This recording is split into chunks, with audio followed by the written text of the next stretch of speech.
top, yes. Mrs. Clean, well, she's very good, you know, she's really good.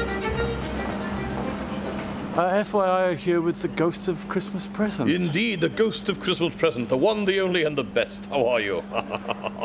You've not seen the like of me before. I'm looking for Ebenezer Scrooge. I have to change the error of his ways, you see. What are the errors of his ways? He doesn't believe in Christmas, sir. He keeps it not in his heart, he keeps it not under his desk, or in a book. He keeps it not one jot. And so I have to teach him that in order to have a full, a happy and wonderful life, one must keep Christmas in one's heart the whole year round, you see. I'm here with Ebenezer Scrooge at Magpies in Lion Street. Yes, sir. What's happening? Well, there's all sorts of things happening here. I know that underneath the street there's the spirit of Belle, my lost love. It is the one regret of my life. Not much of a regret, I understand, but one of the biggest regrets of my life it is that I left that beautiful creature. But she is telling her tale now. Underneath the street there, so if you were brave enough to venture down into the cellar and to meet Belle, then I'm sure she will regale you with tales of what might have been.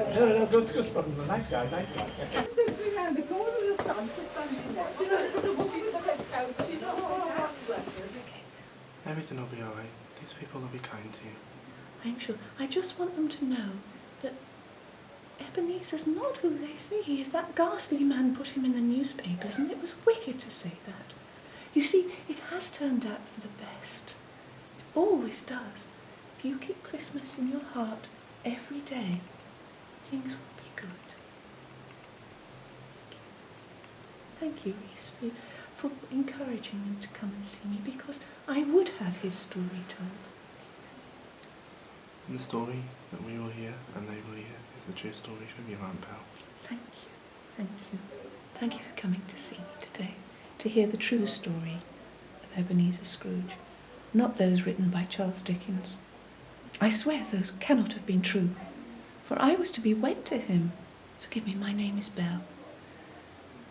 We were to be wed, and he was such a kind, such a loving man, so hard-working, so honest and true. I do believe that it was the promotion that was arranged by Mr. Fezziwig in honour of our nuptials that became the ill of him. For he worked and worked even harder. He took away time from me, time from myself and Uncle, my guardian, and eventually we hardly saw him at all. And the flowers he'd brought me, the gifts he'd showered, he stopped. But as winter rolled on and it became spring, I had hopes of just walks, but there was no time. And so winter came again, with very little time expressed, and Mr. Fezziwig came to dine and told us, "You're Ebenezer. He's set up in opposition to me, and he's taken the Marley brothers with him." I could not believe this. Eventually, I approached him, and he took everything I said and said, "But of course, Belle, I am my own man now." He was ever his own man. I swore to him that I loved him, not his bank balance, that I would have married him were he just the boy who filled the inkwells. He laughed and said, "I have no need of inkwells. I have clerks for this now." And so I was betrayed.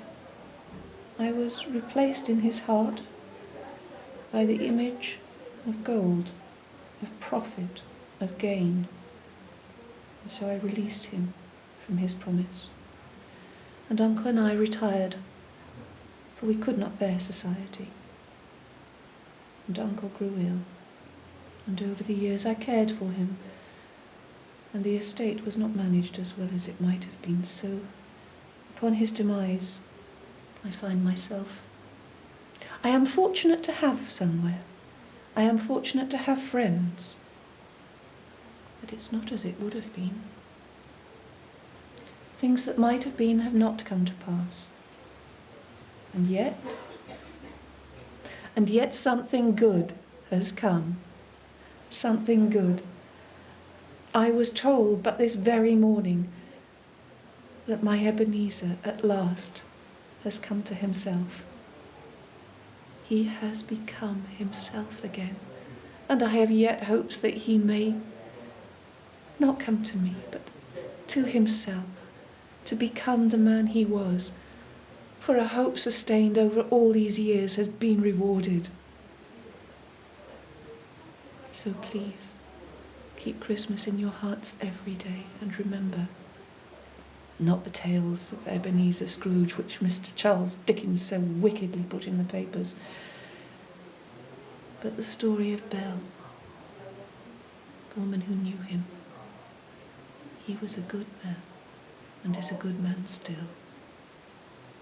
Thank you for coming to hear the true story of Ebenezer Scrooge. In my opinion, sir, Christmas is a humbug. Hello, I am the ghost of Christmas present. Come in and know us better, people, here at Magpies on Lime Street in Brecon. We look forward to seeing you. Merry Christmas to you all.